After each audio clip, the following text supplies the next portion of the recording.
dan ada juga di antara mereka dalam keadaan tangan yang terketar-ketar. Dia mencapai telefon bimbit, dia mendial nombor telefon balai polis yang terdekat dan melaporkan perkara tersebut kepada pihak polis. Halo? Halo? Ini polis. Saya tidak habis pikir guys ya, dan saya tidak bisa membayangkan apa perasaan para penduduk kampung itu ketika tiba-tiba malam hari ada segerombolan orang memakai baju seragam beruniform dengan dilengkapi berbagai senjata guys. Pada ketika itu, di dalam kotak yang terakhir hanya tinggal sebatang rokok sahaja. Maka beliau sudah mendapat maklumat yang sangat penting. Jumlah askar solo yang berkampung dekat situ adalah seramai 79 orang. Pada keesokan harinya, ketika rundingan dibuat lagi dengan pihak militan, dan apabila Datuk Rashid memerhatikan muka-muka askar solo yang mengelilingi mereka pada ketika itu adalah muka-muka yang berlainan dengan muka yang semalam, maka rokok dikeluarkan daripada dalam kocik dan taktik yang sama digunakan, dan jumlah yang ada pada hari tersebut adalah seramai 63 orang. Berarti guys, ya Allah ya Robbi, ini sangat amat brilian guys. Berarti rokok itu tadi guys fungsinya untuk menghitung jumlah musuh ya.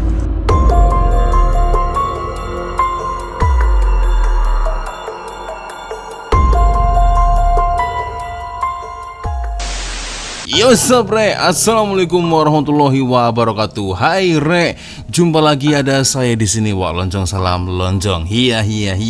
Apa kabar kawan-kawan? Semoga semua dalam kondisi yang sehat Re ya. Amin ya rabbal alamin. Oke, guys.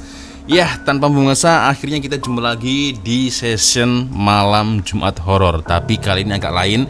Biasanya saya kan selalu membawakan video-video yang seram ya, yang mungkin bisa membuat bulu roma merinding, meremang. Tapi kali ini beda dan agak lain guys, karena ada satu request dari di Instagram, dan alhamdulillah dengan sang owner saya diperbolehkan untuk mereview satu video dari Bang Khairul Series guys.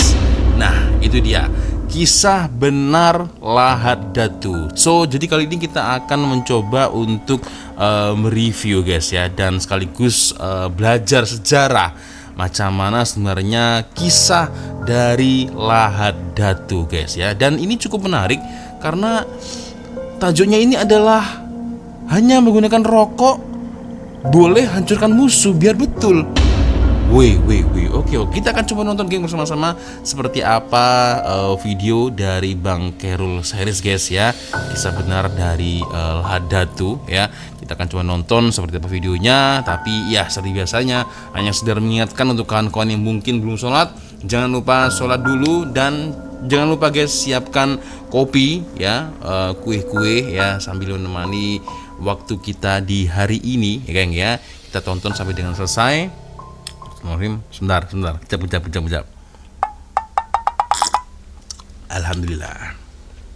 Kita coba dengarkan sampai dengan selesai guys ya. Seperti apa sejarahnya, seperti apa kisah sebenarnya guys ya. Oke, jangan lupa sholat ya. Sebiasanya saya letakkan link Shopee yang ada di bawah video ini. Siapa tahu mungkin kalian berminat untuk shopping jam tangan ya, ada smartwatch ya, boleh kalian check out sekarang juga guys ya.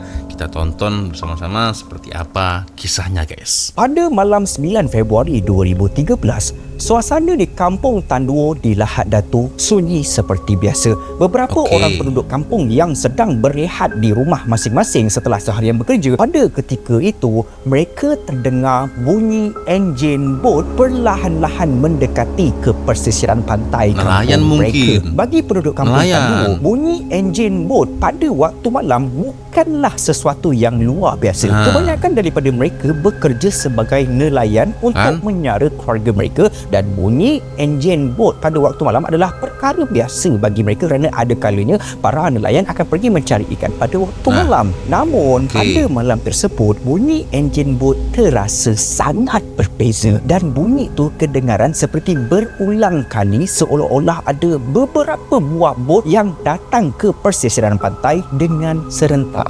So di tepi pantai yang gelap, bayang-bayang bot mula kelihatan. Satu demi satu bot jungkung tradisional mendarat di persisiran pantai Kampung Tanduo, dan apabila para penduduk kampung yang masih belum tidur, apabila mereka melihat akan kehadiran bot-bot jungkung tersebut, mereka mengerutkan dahi mereka hairan, mereka pelik. So di bawah sinaran cahaya bulan, jelas kelihatan para lelaki misteri itu berpakaian seragam celoreng berbelang hijau. Ini Memakai kasut bot tinggi, badan mereka syarat dengan peluru yang melilit di sekeliling tubuh mereka, masing-masing menggenggam senjata di tangan. Ada yang memegang sniper rifle, ada yang memegang parang panjang. Biar dan betul. pergerakan mereka sangat pantas. Sejurus turun daripada bot, mereka seolah-olah sudah tahu ke mana arah yang mereka akan tuju apabila turun ke darat, yang di mana mereka semua terus berjalan menuju ke sebuah surau lama di hujung kampung. Dan mereka menjadikan perkarangan surau sebagai tempat untuk berkumpul. Apabila beberapa orang penduduk kampung menyaksikan kemunculan kumpulan bersenjata ni, mereka macam tertanya-tanya, dorang ni siapa? Ni bukan pasukan keselamatan Malaysia ni. Uniform yang dorang pakai ni semuanya nampak lain. Kehadiran lelaki-lelaki misteri ni jelas membawa petanda yang bahaya untuk penduduk kampung. Jadi keterangan Kampung Tanduo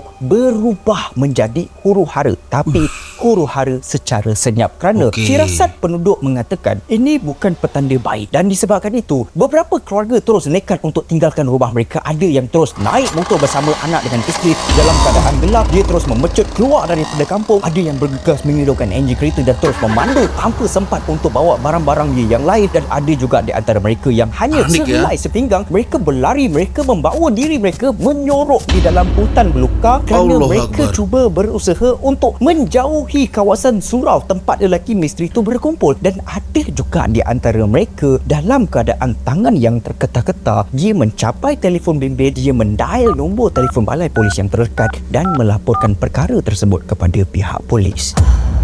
Halo? Halo? Ini polis. Saya tidak habis pikir guys ya, dan saya tidak bisa membayangkan apa perasaan para penduduk kampung itu ketika tiba-tiba malam hari ada segerombolan orang memakai baju seragam beruniform dengan dilengkapi berbagai senjata guys.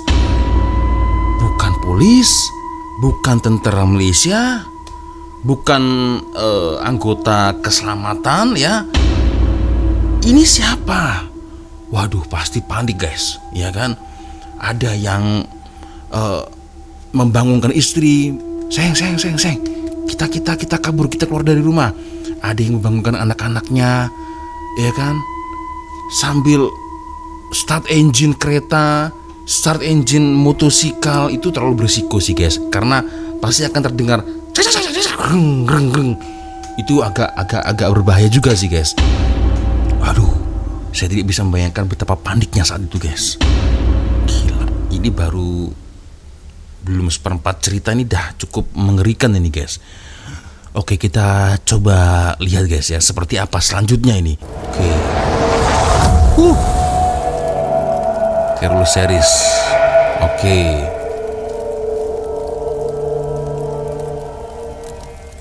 Lanjut. Pada 12 Februari 2013, Ketua Unit Komando Vietnam 9 menerima satu panggilan daripada pegawai atasan yang di mana pasukan Vietnam 9 diarahkan untuk berlepas ke lahan datu secepat yang mungkin, dan arahan tersebut terus dimaklumkan kepada semua anggota Vietnam 9 termasuklah seorang lelaki yang bernama Sergeant Major Abdul Rashid. Pada keesokan hari, Sergeant Major Rashid bersama-sama dengan pasukannya bertolak dari pangkalan Angkatan Udara Subang menuju ke lapangan terbang Lahad Datu di pantai timur Sabah. Dan sepanjang penerbangan yang mengambil masa beberapa jam tu, Sarjan Major Rashid tahu ini adalah misi yang sangat berbahaya. Beliau sedar pasukan mereka akan berdepan dengan ratusan musuh yang bersenjata, yang di mana based on laporan risikan, kumpulan lelaki misteri yang mendarat di Kampung Tanduo menggelarkan diri mereka sebagai askar diraja Kesultanan Sulu yang diketuai oleh Akbimuddin Kiram. Dan Akbimuddin Kiram merupakan adik kepada Sultan Sulu, iaitu Jamalul Kiram III. Dan tujuan mereka datang dengan membawa sekumpulan pasukan militan adalah disebabkan oleh mereka mahu menuntut semula hak mereka. Jadi untuk memahami apa yang tengah berlaku sekarang ni, kita perlu kembali ke 300 tahun yang lalu, yang di mana sekitar tahun 1800 Kepulauan Sulu dan sebahagian Borneo Utara dikuasai oleh Kesultanan Sulu. Akan tetapi pada tahun 1878, Sultan Sulu pada masa tu dia ada buat satu perjanjian dengan British, yang di mana dekat dalam perjanjian tu hak pentadbiran Sabah, yang di mana Sabah ni dulunya dipanggil sebagai Borneo Utara, dan hak pentadbiran Borneo Utara diserahkan kepada British, dan British perlu membayar sejumlah wang, iaitu wang pampasan kepada Sultan Sulu setiap tahun. Kiranya British dapat tanah, Sultan Sulu dapat duit setiap tahun, guys. Simple. Tapi selepas Sabah merdeka dan selepas Sabah join Malaysia pada tahun 1963, pada masa tu Kesultanan Sulu tak berpuas hati, and bukan setakat orang je tak puas hati, kerajaan Filipina pun tak puas hati sebab Sabah jadi milik Malaysia. Jadi pada tahun 1960-an, kerajaan Filipina cuba untuk menuntut Sabah daripada Malaysia dan membawa tuntutan Sabah ni sampai ke peringkat antarabangsa, tapi tak berjaya, guys. Dan selepas tu tuntutan demi tuntutan dibuat oleh beberapa individu yang mendakwa mereka adalah waris Sultan Sulu, termasuklah Jamalul Kiram III. Dan walaupun mereka juga telah membawa tuntutan ni ke peringkat antarabangsa juga macam kerajaan Donald, jawapannya masih tetap sama, mereka tidak berjaya sama sekali, guys. Dan untuk menghormati perjanjian lama, Malaysia sanggup meneruskan pembayaran pampasan tahunan kepada Kesultanan Sulu setiap tahun. Setiap tahun Malaysia bayar sehinggalah tercetusnya pencerobohan askar diraja Kesultanan Sulu di Lahad Datu. Jadi Sarjan Major Rashid tahu ini adalah misi yang sangat bahaya. Dan ketika di dalam penerbangan menuju ke Lahad Datu, beliau menandahkan tangan, beliau berdoa semoga misi mereka dapat berjalan dengan lancar tanpa ada korban daripada pihak Malaysia. Dan doa tersebut diaminkan oleh anggota Vietnam 9 yang lain. Dan selepas mereka selesai berdoa, mereka memeriksa senjata masing-masing, mereka memeriksa kelengkapan mereka semua, dan mereka semua terus bersiap sedia untuk menghadapi apa yang mereka akan tempuh selepas turun daripada pesawat. Mereka tahu lepas mereka turun daripada pesawat, mereka akan jadi busy. And selepas mendarat, pasukan Vietnam 9 terus bergerak ke Felda Sahabat, iaitu sebuah kawasan ladang kelapa sawit, yang di mana di situlah terletaknya Kampung Tanduo, iaitu tempat pencerobohan, dan di situ jugalah terletaknya markas taktikal pasukan polis. And apabila Sarjan Major Rashid memasuki markas, suasana di dalam markas sangat tegang, guys, tapi teratur. Semua orang tengah sibuk dengan tugas masing-masing. Kenderaan pasukan keselamatan masuk dan keluar membawa anggota. Dekat satu sudut terdapat beberapa anggota polis mengangkat beberapa kotak yang mengandungi senjata, dan ada juga yang sedang bersiap sedia untuk bertempur. Jadi gambar-gambar yang kita lihat tadi dari menit awal sampai di menit sekarang ini, semuanya ini gambar sebenar, guys. Waduh, jadi kita bisa sekaligus mempelajari betul, guys, ya, dan merasakan ya bahwasanya itu yang terjadi pada saat itu, guys, ya. Kita benar-benar dibawa dengan cerita dari Bang Carol Series ini, guys, apa yang terjadi pada malam hari itu. Ya Allah, ini gila nih, aku ikut meremang betul, guys, ini, guys. Kita lanjut, guys. Kita lanjut. Dan ada juga yang sedang bersiap sedia untuk bertempur. Jadi sejurus mereka sampai ke markas, mereka terus diberikan taklimat, dan di dalam taklimat tersebut mereka mendapat arahan daripada Perdana Menteri dan Ketua Polis Negara supaya mengelakkan pertumpahan darah daripada berlaku. Dan disebabkan itu, rundingan dengan askar diraja Kesultanan Sulu perlu dilakukan, guys. Maka pada pada keesokan paginya sekitar jam 10 pagi, Sarjan Major Rashid bersama-sama dengan pegawai dan anggota polis yang lain, mereka menaiki satu pickup truck jenis 4x4 dan mereka terus bergerak menghampiri perimeter kampung Tanduo dengan sangat berhati-hati. Dan apabila mereka sudah sampai, kereta diberhentikan dan dimatikan. Mereka turun dan mereka semua menolehkan kepala ke kiri dan ke kanan, ke depan, ke belakang untuk melihat situasi apa yang mereka sedang hadapi pada masa tu, guys. Dan pada masa tu mereka dikelilingi dengan lelaki yang bersenjata, akan tetapi muncung senjata tu dikebawahkan menghadap ke tanah yang membawa maksud situasi damai sedang berlangsung. Dan walaupun begitu, pihak militan Sulu tetap berada di dalam keadaan yang berwaspada. Tangan mereka melekat di senjata, walaupun ke bawah mereka memegang senjata mereka dengan erat. Mata mereka tepat memandang Sarjan Major Rashid, pegawai dan anggota yang lain, guys. Dalam situasi yang agak tegang tersebut, Akbimuddin Kiram keluar daripada dalam pondok. Dia memandang ke arah mereka semua yang berada di bawah rumah, yang berada di bawah pondok dengan pandangan yang sangat-sangat berwaspada. Dan setelah beberapa saat kemudian, apabila Sarjan Major Rashid memberikan senyuman kepada Akbimuddin, pada masa itulah Akbimuddin datang ke arah mereka. Dia turun daripada pondok. Akbimuddin pada ketika itu dia mengenakan baju t-shirt hijau berkain pelikat dan berkopiah. Dan apabila dia turun daripada pondok, dia berdiri di hadapan mereka semua di kala askar-askar yang mengelilingi mereka semua ni seolah-olah seperti tengah standby. Sekiranya ada something happen to Akbimuddin, mereka akan bertindak. So Akbimuddin berdiri di hadapan mereka semua. Dia menghulurkan tangan dia kepada mereka semua and mereka bersalaman. Berjabat tangan. Sarjan Major Abdul Rashid, beliau menghulurkan tangannya ke arah Akbimuddin. Mereka bersalaman and Sarjan Major Rashid terus memperkenalkan diri dia. Saya Sarjan Major Rashid. And at that time juga mata mereka bertentangan. Degupan jantung mula meningkat kerana mereka sedang berada di markas pengganas. Mereka sedang berhadapan dengan pengganas. Akan tetapi riak wajah mereka kekal serius, guys. Jadi selepas mereka bersalaman, Akbimuddin mengajar mereka untuk naik ke atas pondok and mereka berjalan beberapa langkah menuju ke bahagian hujung pondok yang di mana dekat situlah terdapat kerusi dan meja, and Akbimuddin mengajak mereka semua untuk berbincang, ya, berunding. Tapi ini gila betul sih, guys. Berarti di part yang ini Sarjan Major Abdul Rashid masuk ke sarang pengganas, guys. Mereka sempat bersalaman, menatap wajah, saling bertatapan mata dengan musuh, guys. Ingat kan tadi itu memakai strategi langsung ambush, guys. Tapi tidak, melakukan perundingan dahulu. Dan ini, waduh, ini gila sih, guys. Ini gila, serius. Ini gila, guys. Wih, biar betul. Bersalaman, melakukan rundingan di dalam pondok atau rumah itulah, guys. Ya Allah. Ini biar betul, guys. Oke.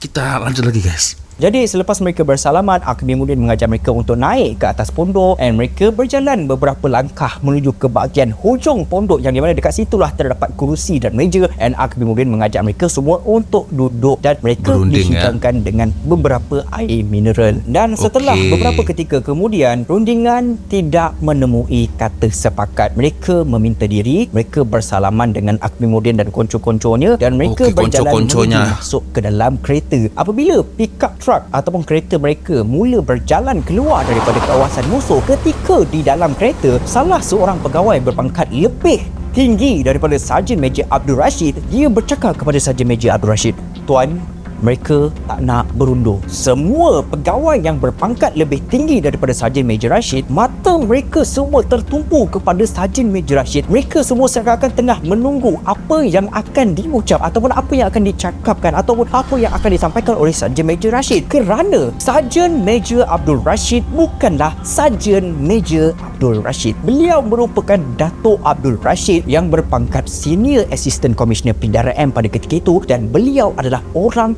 yang mengetuai unit elit Komando Vietnam 9 dan Datuk Rashid menyamar sebagai Sarjan Major Rashid untuk mengaburi mata musuh. Sehari sebelum rundingan diadakan dengan pihak musuh, ketika Datuk Rashid dan pegawai-pegawai tinggi yang lain sedang berbincang mengenai rancangan untuk masuk berjumpa dengan pasukan pengganas, Timbalan Ketua Cawangan Khas Sabah pada masa itu adalah SAC Zulkifli memberitahu kepada Datuk Rashid bahawa benda ni bukan kelaziman bagi seorang pegawai tinggi untuk ikut masuk membuat rundingan. Akan tetapi Datuk Rashid bertegas bahawa beliau perlu turut serta dalam misi rundingan tersebut supaya beliau sendiri boleh membuat tinjauan dengan lebih mendalam dekat sana. Beliau mahu melihat bagaimana suasana di markas pihak musuh sebelum dia mengarahkan anak buahnya untuk masuk. Dan selepas perbincangan tersebut, satu panggilan terus dibuat kepada Ketua Polis Negara pada ketika itu, iaitu Tan Sri Ismail Omar, untuk meminta kebenaran supaya Datuk Rashid boleh turut serta dalam rundingan. Dan pada masa itu tak ada jawapan yang diberikan oleh Tan Sri. Jadi pada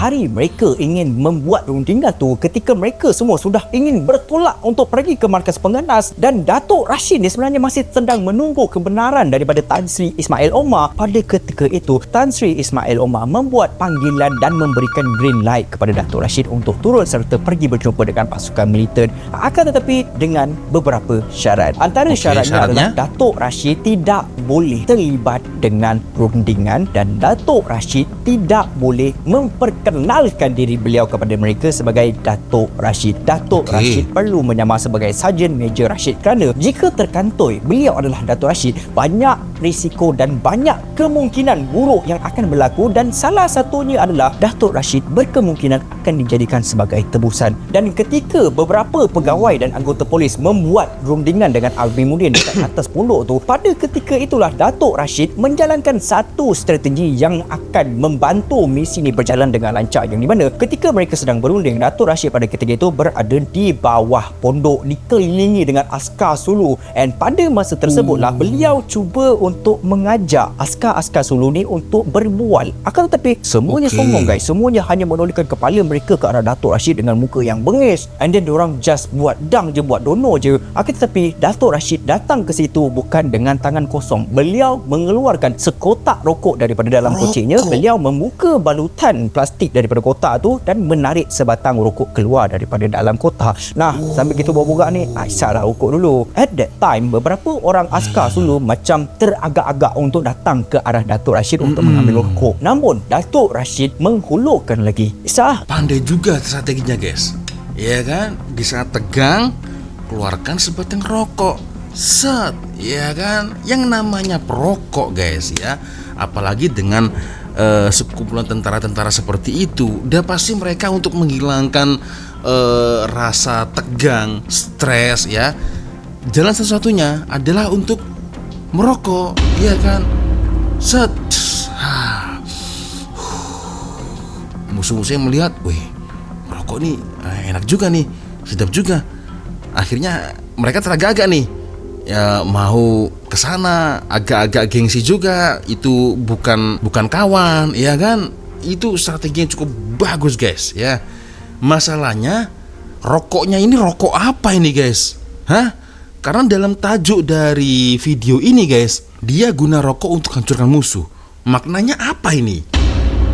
Oke, kita lanjut lagi guys. Semakin menarik ini. Masa tu seorang demi seorang askar Sulu datang mengambil rokok sehingga rokok di dalam kotak tersebut kehabisan. Beliau mengeluarkan sekotak lagi rokok yang berada dekat dalam kotak seluar. Beliau membuka balutan dan menarik rokok keluar daripada dalam kotak satu persatu. Beliau memastikan seorang hanya ambil sebatang rokok sahaja, dan apabila habis beliau keluarkan lagi rokok daripada dalam kocek dan buat lagi benda yang sama sehinggalah kotak yang keempat guys. Apabila Datuk Rashid sudah memastikan semua askar Sulu dah mengambil rokok, ada yang letak dekat telinga, ada yang ambil rokok terus hisap, dan ada juga yang simpan dekat dalam kocek. Pada ketika itu di dalam kotak yang terakhir hanya tinggal sebatang rokok sahaja. Maka beliau sudah mendapat maklumat yang sangat penting. Jumlah askar Sulu yang berkampung dekat situ adalah seramai 79 orang. Pada keesokan harinya ketika rundingan dibuat lagi dengan pihak militer, dan apabila Datuk Rashid memerhatikan muka-muka askar Sulu yang mengelilingi mereka pada ketika itu adalah muka-muka yang berlainan dengan muka yang semalam, maka rokok dikeluarkan daripada dalam kocik dan taktik yang sama digunakan dan jumlah yang ada pada hari tersebut adalah seramai 63 orang. Berarti guys, ya Allah ya Robi, ini sangat amat brilian guys. Berarti rokok itu tadi guys fungsinya untuk menghitung jumlah musuh. Ya, untuk menghitung jumlah musuh guys. Anggaplah satu rokok isinya ada 10 lah atau 12. Dihitung nih sama dia nih guys. Ya, satu rokok. Ini misal ya, satu contoh. Satu rokok. Macam itu guys ya. Dan akhirnya dia bisa menghitung berapa kesemua jumlah total musuh tersebut guys dengan rokok. Gila. Nasib baik semua landun bukan landun apa ya, musuh ya. Nasib baik semua musuh itu perokok. Coba kalau mereka nggak merokok, macam mana guys? Hah? Ya seandainya kalau mereka tidak perokok kan. Tapi biasanya kalau orang-orang beringas seperti itu biasanya mereka pasti perokok. Tapi ya itulah guys ya. Nasib baik semuanya perokok guys ya. Alamak, ini strategi yang sangat brilian sekali nih guys. Iya. Guna rokok untuk hancurkan musuh. Luar biasa. Oke, kita lanjut lagi. Maka beliau sudah mendapat maklumat yang sangat penting. Jumlah askar Sulu yang berkampung dekat situ adalah seramai 79 orang. Pada keesokan harinya, ketika rundingan dibuat lagi dengan pihak militer dan apabila Datuk Rashid memerhatikan muka-muka askar Sulu yang mengelilingi mereka pada ketika itu adalah muka-muka yang berlainan dengan muka yang semalam, maka rokok dikeluarkan daripada dalam kocik dan taktik yang sama digunakan dan jumlah yang ada pada hari tersebut adalah seramai 63 orang. So di dalam rundingan tersebut, Akbimuddin diminta untuk berundur daripada Sabah dengan cara yang aman. Tapi permintaan itu ditolak mentah-mentah oleh Akbimuddin kerana dia tidak mempunyai kuasa untuk membuat keputusan. Hanya Jamalul Kiram yang berkuasa untuk membuat keputusan dan pada ketika itu Jamalul Kiram tidak membenarkan mereka iaitu askar Sulu untuk berundur dan selepas rundingan tersebut keadaan menjadi semakin tegang sehinggalah pada pagi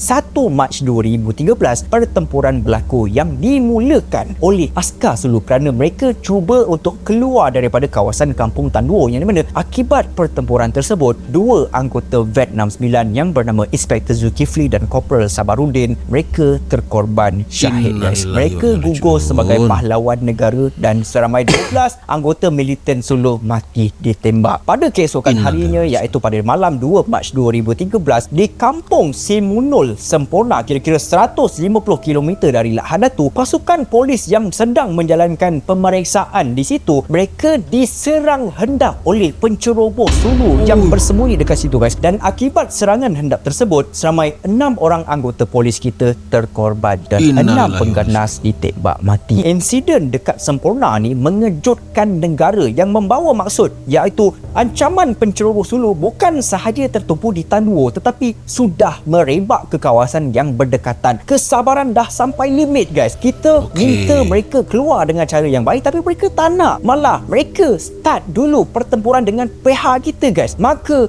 operasi Daulat dijalankan. Operasi Daulat adalah operasi besar-besaran untuk menghancurkan pengganas-pengganas Sulu di Sabah yang di mana pada 5 Mac 2013 jet pejuang FA-18 di Hornet dan B-Hawk dihidupkan dan tepat pada pukul 7 pagi langit Lahadatu bergegar dengan deruman jet-jet tempur milik PUDM yang memecut laju menuju ke sasaran. Penduduk yang berada di sekitar kawasan Felda Sahabat dikejutkan dengan bunyi dentuman kuat seolah-olah buruh perang yang di mana pada ketika itu pesawat Hornet menggugurkan bom berpandu ke atas kedudukan musuh di Kampung Tanduo, diikuti dengan bedilan roket dari pesawat Hawk. Letupan demi letupan kedengaran debu dan asap tebal menjulang ke udara dari kawasan yang dibom, dan setelah serangan udara selesai, giliran artileri dan mortar darat melepaskan tembakan ke arah sasaran untuk memastikan tiada ruang untuk musuh bersembunyi. Dan kemudiannya ratusan anggota tentera dan polis bergerak mara ke dalam kawasan kampung yang telah dibom. Komando Vietnam 9 UTK Tentera Darat, mereka bergerak dalam formasi yang berhati-hati. Mereka menyusuri di setiap sudut rumah dan di setiap sudut hutan untuk mencari musuh yang masih hidup. Dan apabila mereka ditembak oleh saki-baki penceroboh yang masih hidup akibat dibom tadi, mereka melakukan tembakan balas, guys. So,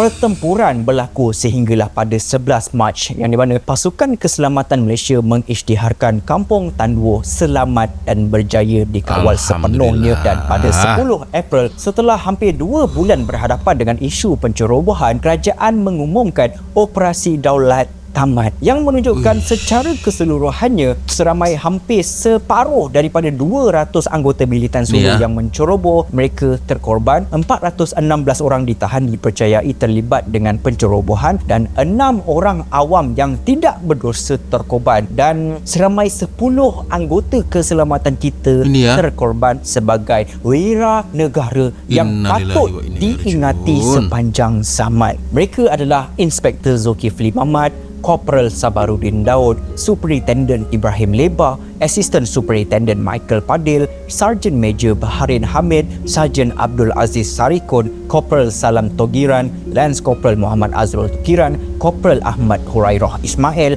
dan Korporal Ahmad Farhan Roslan. Marilah sama-sama kita sedekahkan Al-Fatihah kepada mereka yang beragama Islam. Al-Fatihah. Bismillahirrahmanirrahim. Alhamdulillah. Iya, karena Suratul Mustaqim Suratul Ladin An'amta 'alaihim ghairil maghdubi 'alaihim waladdallin. Ya, Al-Fatihah guys ya, untuk 10 para syahid negara. Semoga surga buat mereka. Syabas untuk anggota pihak berkuasa yang sangat-sangat bertungkus lumus ya melindungi Malaysia. Semoga kalian dirahmati sekeluarga. Amin ya rabbal alamin. Ya Allah. Oke guys, kita lanjut lagi. Endingnya agak sedih juga guys ya. Kita menarik nafas lega bahawa krisis tersebut berjaya ditamatkan. Namun kita harus mendalami akan pengajaran peristiwa tersebut, iaitu kedaulatan negara tidak ternilai harganya, dan keamanan yang dikecapi hari ini adalah hasil pengorbanan mereka yang berani. Tragedi Lahad Datu 2013 ni akan terus dikenang sebagai sebuah kisah sedih tetapi penting, kisah tentang keberanian perwira, kesatuan seluruh negara menentang penceroboh dan lahirnya semangat baharu mempertahankan bumi Malaysia agar tragedi sebegini tidak berulang lagi. Jika korang suka dengan penceritaan Carol mohon dekat korang untuk menekan butang like sebagai tanda sokongan, dan jika korang tidak mahu terlepas dengan video akan datang, hit the subscribe button. Oke guys, ya itu dia satu kisah yang benar-benar jujur ini aku baru tahu guys, serius ya. Maksudnya macam nih guys, beberapa tahun yang lalu saya sudah pernah dengar sebenarnya kisah benar Lahad Datu ini, tapi tidak sedetail ini, tidak sebagus ini, tidak seepik ini yang diceritakan oleh Bang Khairul Series geng. Dan ini ya Allah, ini aduh, saya tidak bisa bercakap apa-apa guys, serius ya. Awalnya yang dikirim hanya ada segelintir pasukan keamanan guys ya, dari Semenanjung menuju ke Sabah untuk menghadapi para penceroboh ini guys ya. Dan ada satu taktikal yang benar-benar sangat-sangat mustajab ya, yaitu menggunakan rokok untuk hancurkan musuh. Jadi dihitung nih guys, ya kan, misal di sini ada 100, dihitung nih setiap orang ambil satu persatu guys ya, kurangnya berapa itu hasil jumlahnya ya. Ya nasib baik semua perokok guys ya. Coba kalau tidak ya kan. Dan kalau tak silap guys, masa itu Perdana Menteri diperintah tadi oleh Datuk Sri Najib guys ya. Tadi ada gambarnya ya. Dan beliau juga pernah bercakap, kita tidak akan pernah membiarkan seinci pun tanah kita dijajah oleh penceroboh, ya kan? Jadi dengan rundingan dilakukan, ya kalau bisa sih jangan sampai menimbulkan korban, menimbulkan mangsa, kehilangan nyawa di kedua belah pihak, ya. Jadi dirundingkan dulu, ya. Kurang enak bagaimana, ya, para penceroboh ini, guys. Ini bisa saja kalau seandainya pihak dari kerajaan Malaysia ini memang melakukan taktikal yang brutal, bisa saja, guys, langsung main hantam, serang, habis sudah. Tapi tidak, guys. Luar biasanya pihak dari kerajaan Malaysia ini dia mengedepankan berunding dulu, ya. Sekali rundingan, dua kali rundingan tidak menemukan kesepakatan, akhirnya baru bertindaklah, ya, para agen-agen lah, ya. Ada tentara, ada PDRM, ada tentara darat, tentara udara, ya, TUDM, akhirnya bertindak. Nah, kalau seperti itu barulah panik, ya kan? Coba dari awal tadi berunding secara baik-baik, ya kan? Tapi itulah, guys, ya. Dan aku baru tahu, guys, ya, secara detail kisah ini, guys, ya.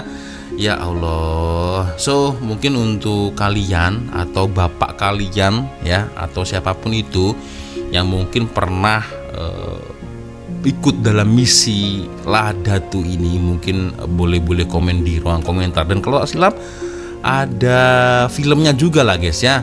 Ada film yang sepertinya sudah pernah tayang di Pawagam, guys, ya. Itulah. So geng, ya, kalau menurut kalian macam mana, boleh komen di ruang komentar, guys. Serius aku meremang dengarnya ini, guys, ya. Ya Allah. Oke, geng. Luar biasa. Satu kisah penceritaan yang cukup bagus, dan ini memang kisah benar, guys, ya.